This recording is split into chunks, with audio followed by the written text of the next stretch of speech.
வணக்கம் ஜோதிட நண்பர்களே. இன்னைக்கு நாம பார்க்க போற தலைப்பு, ஒருவருக்கு மரணம் எப்படி நிகழும், அவருக்கு நிகழப்போகும் மரணம் இயற்கை மரணமா துர்மரணமா அப்படின்றத தான் இன்னைக்கு நம்ம பார்க்க போறோம். இந்த சேனலை சப்ஸ்கிரைப் பண்ணாதவங்க சப்ஸ்கிரைப் பண்ணுங்க. இந்த வீடியோவை லைக் பண்ணி பாருங்க. அப்பதான் யூடியூப் மற்றவங்களுக்கு இந்த வீடியோ ரெக்கமெண்ட் பண்ணணும். இந்த வீடியோவை ஷேர் பண்ணுங்க. சரிங்களா? சரி, வாங்க வீடியோக்குள்ள போகலாம். ஒருவருக்கு மரணத்தை குறிக்கின்ற இடம் 8ஆம் இடம். சரிங்களா? அந்த 8ஆம் இடம் தான் ஒருவருக்கு ஏற்படும் மரணம் இயற்கை மரணமா துர்மரணமா அப்படின்றதையும் சொல்லுது. அந்தந்த கிரகங்கள் 8ஆம் இடத்துல இருக்கும்போது மரணம் எப்படி நிகழும், 8ஆம் இடத்தை பார்க்குது பார்த்தீங்களா கிரகங்கள். ஸோ அப்படின்ற பட்சத்துலேயும் இதை ஒரு 50% எடுத்துக்கலாம். சரிங்களா? சரி, சூரியன் முதலாக எந்தெந்த கிரகங்கள் 8ஆம் இடத்தில் நின்றால் அவர்களுக்கு எப்படிப்பட்ட மரணம் நிகழும் அப்படின்றத இப்போ பார்க்கலாம். சரி, ஃபஸ்ட்டு சூரியன்.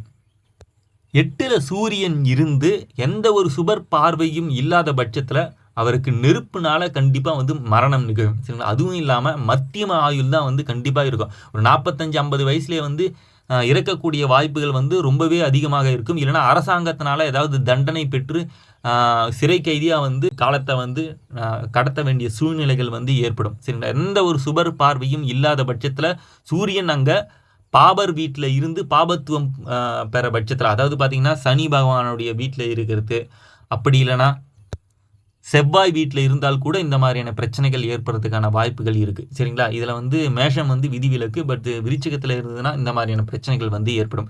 ஸோ அப்படின்ற பட்சத்தில் இதுதான். சரிங்களா? சூரியன் 8ஆம் இடத்துல இருக்கும்போது அவர்களுக்கு நெருப்பினால் கண்டம், அரசாங்கத்தினால் ஏதாவது தண்டனை பெற்று அவர்கள் இறப்பதற்கான வாய்ப்புகள் இருக்குது. சரிங்களா? அடுத்தது சந்திரன். சந்திரன் 8ஆம் இடத்துல இருக்கும்போது குறிப்பாக பாபருடன் சேர்ந்துட்டாரு அப்படின்னா நிச்சயமாக அவங்களுக்கு தண்ணீரால கண்டம் உறுதியாக இருக்கும். சரிங்களா? தண்ணீரால கண்டம் மட்டும் இல்லை, தண்ணீர் சம்பந்தப்பட்ட வியாதிகள் தாக்கி இவர்கள் கண்டிப்பாக உயிரை இழப்பாங்க. அப்படி இல்லைன்னா பயணக்காரகன் இல்லையா? ஸோ அப்படின்ற பட்சத்தில் ஏதாவது ஒரு பயணம் பண்ணும்போது அப்போ இறக்கிறதுக்கான வாய்ப்புகளும் ரொம்பவே அதிகமாக இருக்கும். சரிங்களா? இங்கே பயணம் பண்ணும்போது இறப்பாங்க. சரிங்களா? விபத்தில் இறக்க மாட்டாங்க. ஸோ உங்களுக்கு புரியும்னு நினைக்கிறேன். சரி, அடுத்தது செவ்வாய் 8ஆம் இடத்தில் இருந்தால், சரிங்களா, இயந்திரத்தை கையாளும் போது இறக்கிறதுக்கான வாய்ப்புகள் இருக்குது. வாகன விபத்து. சரிங்களா? செவ்வாய் 8ல் இருந்தாலே நீங்கள் வாகனத்தை ரொம்ப எச்சரிக்கையாக ஓட்ட வேண்டியது ரொம்பவே அவசியம். சரிங்களா? ஆளே இல்லாமல் நீங்கள் ஒரு டர்னிங்கில் திரும்பினா கூட இண்டிகேட்டர் போட்டு தான் திரும்பணும். ஸோ அந்த அளவுக்கு பயங்கர எச்சரிக்கையாக கண்டிப்பாக இருக்கணும். இந்த செவ்வாய் 8ல் இருக்கும்போது வாகன விபத்தில் அடிக்கடி சிக்குவாங்க. சரிங்களா? இங்கே மரணம் மட்டும் அவங்களுக்கு நிகழ்றது கிடையாது. அடிக்கடி இந்த செவ்வாய் தசாபுக்திகள்லாம் வரும்போது வாகன விபத்தில் சிக்குவாங்க. ஸோ அப்போலாம் சில நேரத்தில் தப்பிச்சிடுவாங்க. சரிங்களா? ஸோ ஆயுள் முடியும் போது சில நேரத்தில் மொத்தமாக முடிச்சு விட்டுருவார். சரிங்களா? ஸோ அப்படின்ற பட்சத்தில் செவ்வாய் 8ல் இருக்கும்போது வாகனம் ஓட்டும் விஷயத்தில் எச்சரிக்கை ரொம்பவே அவசியம். இயந்திரத்தை கையாளும் போதும் ரொம்ப எச்சரிக்கையாக கையாளணும். போலீஸால் அடிதடி ஏற்பட்டு மரணம், அதற்கு பிறகு சண்டை சச்சரவு போர் விபத்தினால் மரணம், இது போன்ற விஷயங்கள் ஏற்படுறதுக்கான வாய்ப்புகளும் இருக்குது. அடுத்தது புதன் 8ஆம் இடத்தில் இருந்தால் நரம்பு சம்பந்தப்பட்ட வியாதிகளால் இறப்பதற்கான வாய்ப்புகள் இருக்குது. புதன் 8ல் இருந்தால் ஆயுள் தீர்க்கமாக இருக்குங்க. சரிங்களா? அது எந்த பிரச்சனையும் கிடையாது. உடம்புல ஏதாவது ஒரு நரம்பு குறைபாடு ஏற்பட்டு இவங்க இறப்பதற்கான வாய்ப்புகள் ரொம்பவே அதிகம். அடுத்தது குரு பகவான்.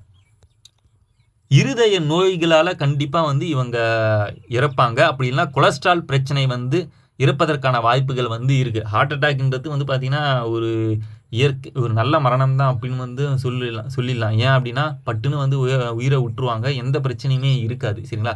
பட் ஆரம்பத்தில் கொஞ்சம் வலி இருந்தாலுமே அவங்க ஒரு நல்ல மரணத்தை எய்திடுவாங்க அப்படின்றது தான் உண்மையான விஷயம். குரு 8ல் இருந்தார்னா அவர்களுக்கு பார்த்தீங்கன்னா சுப மரணமாக தான் இருக்கும். சரிங்களா? பட்டுன்னு இறந்துருவாங்க, எந்த பிரச்சனையும் கிடையாது. ஒரு நல்ல மரணமாக இருக்கும். அது மட்டும் இல்லை, இவங்க இறப்புக்கு பார்த்தீங்கன்னா நிறைய பேர் அஞ்சலி செலுத்துறது, அதற்கு பிறகு பல பேர் வருத்தப்படுவாங்க. சரிங்களா? குரு 8ல் இருந்தாருனாவே ஒரு சுபர் மரணமாக இருக்கும். இவங்களுடைய இறப்பு மற்றவங்களுக்கு வேதனையாக இருக்கும் கண்டிப்பாக. சரிங்களா? இந்த பட்சத்தில் குரு 8ஆம் இடத்துல இருப்பது ஓரளவுக்கு நல்லது தான். அடுத்தது சுக்கிரன். பாலியல் சம்பந்தப்பட்ட நோய்கள் தாக்கி இறக்கிறது, அந்தரங்க உறுப்புகளை பார்த்தீங்கன்னா ஏதாவது ஒரு பிரச்சனைகள் இறப்பதற்கான வாய்ப்புகள் இருக்குது. கிட்னி சம்பந்தப்பட்ட நோய்கள் இறப்பதற்கான வாய்ப்புகள் இருக்குது. சரிங்களா? அதாவது இந்த உடல் பிரச்சனைகளில் வந்து கண்டிப்பாக சிக்குவாங்க. சரிங்களா? பால்வினை நோய்கள், அதாவது பார்த்தீங்கன்னா அந்தரங்க உறுப்பு, சிறுநீர் கழித்தல், மலம் கழித்தல், இது போன்ற உறுப்புகளை வந்து இது போன்ற விஷயங்களை கையாளுற உறுப்புகளால் கண்டிப்பாக வந்து மரணம் ஏற்பட்டு நிகழும் அப்படின்னு சொல்லிடலாம். சுக்கிரன் வந்து வாகனத்துக்கு காரணம் அப்படின்ற பட்சத்தில் வாகன விபத்தாலையும் வந்து இவங்க இருப்பதற்கான வாய்ப்புகள் இருக்குது. ஆனால் வந்து ஓரளவுக்கு பட்டுன்னு உயிர் போயிடும். எந்த பிரச்சனையும் இல்லாமல் சீக்கிரமாக உயிர் போகிறதுக்கான வாய்ப்புகள் வந்து இவங்களுக்கு இருக்குது. சீக்கிரமாக உயிர் போயிடும் கண்டிப்பாக. 8ஆம் இடத்தில் சுக்கிரன் இருப்பது ஓரளவுக்கு வந்து சுப மரணமாக தான் கண்டிப்பாக இருக்கும். அடுத்தது வந்து சனி பகவான். சரிங்களா? சனி 8ஆம் இடத்தில் இருக்கும்போது காயம் வந்து அடிபட்டுக்கினே இருங்க. ஏதாவது ஒரு விஷயத்தில் வந்து சனி 8ல் இருந்தாரே வந்து பார்த்தீங்கன்னா ஆயுள் தீர்க்கம் அப்படின்னு சொன்னாலும் கூட அடிக்கடி சின்ன சின்ன காயங்கள் அடிபட்டு கொண்டே இருப்பது. ஸோ அப்படின்ற பட்சத்தில் வந்து இவங்களுக்கு கண்டிப்பாக இருக்கும். சுபகிரக பார்வையெல்லாம் இல்லைன்னா விபத்தின் மூலமாக மரணம் ஏற்படுறதுக்கான வாய்ப்புகள் வந்து இருக்குது.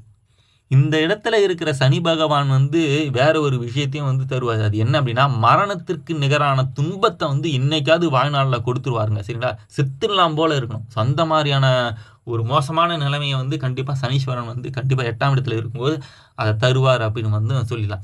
அடுத்தது வந்து ராகு பகவான். சரிங்களா? ராகு 8ல் இருக்கும்போது அந்த வைரஸ் தாக்கி இறக்கிறது, உடம்புல வந்து ஏதாவது வைரஸ் பாக்டீரியா வந்து போய் அது தாக்கி இறப்பதற்கான சூழ்நிலைகள் வந்து கண்டிப்பாக இருக்குது. ராகு 8ல் இருந்து செவ்வாய் சனி போன்ற பார்வைகள் பட்டுச்சுன்னா விபத்தின் மூலமாகவும் இவங்க வந்து கண்டிப்பாக இறப்பாங்க. ராகு 8ல் இருக்கும்போது கண்டிப்பாக கண்ணுக்கு தெரியாத கிருமிகளால் மரணம் ஏற்படுறதுக்கான வாய்ப்புகள் ரொம்பவே அதிகம். சரிங்களா? என்ன நோயினே வந்து பார்த்தீங்கன்னா சில நேரத்தில் வந்து டாக்டர்கள் வந்து கண்டுபிடிக்க முடியாது.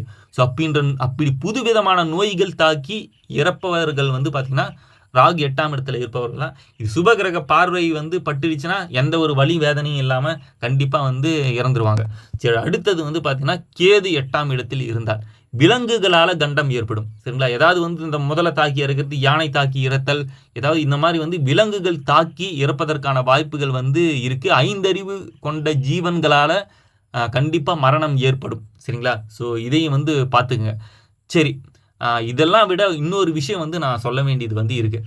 இது வந்து பார்த்தீங்கன்னா சுபகிரக பார்வை ஏற்படும் போது அவங்களுக்கு மரணம் வந்து ரொம்ப துன்பம் தராத நிலைமையில கண்டிப்பாக நிகழும். சரிங்களா? இப்போ சொன்ன பார்வையில் வந்து பார்த்தீங்கன்னா இப்போ சொன்ன பார்த்தீங்களா? ஸோ அந்த இதில் வந்து ஒரு கண்டங்கள் ஏற்பட்டாலும் பட்டுன்னு உயிர் போடும். இப்போ உதாரணத்துக்கு வந்து சந்திரன் 8ல் இருந்து தண்ணீரில் வந்து கண்டம் ஏற்பட்டாலும் ரொம்ப பட்டுன்னு இறக்குறவங்க வந்து பார்த்தீங்கன்னா எப்படி இருப்பாங்க அப்படின்னா, இந்த சுபகிரக பார்வை வந்து வேற ஏதாவது சுபகிரக பார்வை படும்போது, இதே மாதிரியே வந்து சூரியன் வந்து 8ல் இருந்து நெருப்புனால கண்டம் இல்லை நெருப்பு சம்மந்தப்பட்ட நோய் வந்து ஏற்பட்டு இறக்கிறது, அப்படி இல்லைன்னா வந்து அரசாங்க தண்டனைக்குள்ளானாலும் கூட சுபகிரக பார்வைப்படும்போது அது வந்து பார்த்தீங்கன்னா ஒரு நல்லதாக அமையும். சரிங்களா? அரசாங்க தண்டனை வந்து இருந்தாலும் கூட பட்டுன்னு உயிர் போயிடும். ஸோ எந்த பிரச்சனையுமே வந்து இருக்காது. சரிங்களா? ஸோ சூரியன் 8ல் இருக்கிறது தான் இருக்கிறதுலே கொஞ்சம் ஒரு மோசமான ஒரு நிலைமை அப்படின்னு வந்து சொல்லிடலாம். ஸோ இந்த மாதிரி வந்து உங்களுக்கு சூரியன் 8ல் இல்லைனா வந்து செவ்வாய் 8ல் சனி 8ல் இருக்கும்போது, அதாவது பாபகிரகங்கள் 8ல் இருந்தாங்கன்னா நீங்கள் நிச்சயமாக வந்து ஏதாவது ஒரு கோயில் வழிபாடு வந்து போகிறது நல்லது. சரிங்களா? மரணம் வந்து எந்த அளவுக்கு வந்து கஷ்டம் இல்லாமல் இருக்கணும். அதுக்கப்புறம் வந்து நீங்கள் தான தர்மங்கள் செய்யும்போது உங்களுடைய மரணம் வந்து ஒரு நல்ல விதமாக அமையும். சரிங்களா? சரி, 8ல் வந்து கிரகங்களே இல்லை, அப்போ வந்து எப்படி பலன் எடுக்கிறது அப்படின்னா, ஸோ ஒன்றும் பிரச்சனை கிடையாது. 8ஆம் அதிபதி வந்து பார்த்தீங்கன்னா எந்த இடத்துல இருக்கிறாரோ, எந்த வீட்டில் இருக்கிறாரோ அது சம்பந்தப்பட்ட, அதாவது இந்த மருத்துவ ஜோதிடம் வந்து நான் ஒரு வீடியோ போட்டிருக்கேன். சரிங்களா? எந்தெந்த வீட்டுக்கு வந்து பார்த்தீங்கன்னா எந்தெந்த உறுப்புகள் அப்படின்னு. ஸோ அதை போய் பாருங்கள். ஸோ 8ஆம் அதிபதி உங்களுக்கு எங்கே இருக்கிறாரோ ஸோ அது சம்மந்தப்பட்ட நோய்கள் வந்து நீங்கள் தாக்கி இறப்பதற்கான வாய்ப்புகள் வந்து ரொம்பவே அதிகம். சரி, ஓகே நண்பர்களே, இதில் ஏதாவது டவுட் கிளாரிஃபிகேஷன் ஏதாவது இருந்ததுன்னா கீழே வந்து கமெண்ட் பண்ணுங்கள். நான் கண்டிப்பாக வந்து ரிப்ளை கொடுக்குறேன். உங்களுக்கு கிரக சேர்க்கைகள் வந்து இருக்கும். சரிங்களா? ஏதாவது ஒரு கிரக சேர்க்கைகள் இருக்கும். ஸோ அப்படின்ற பட்சத்தில் அதையும் கீழே கமெண்ட் பண்ணுங்கள். ஸோ உங்களுக்கு வந்து எப்படி வந்து மரணங்கள் நிகழ்வதற்கான வாய்ப்புகள் இருக்குது அப்படின்றத வந்து நான் மெசேஜ் பண்ணுறேன். ஓகே நண்பர்களே, நன்றி, வணக்கம். வேற ஒரு வீடியோ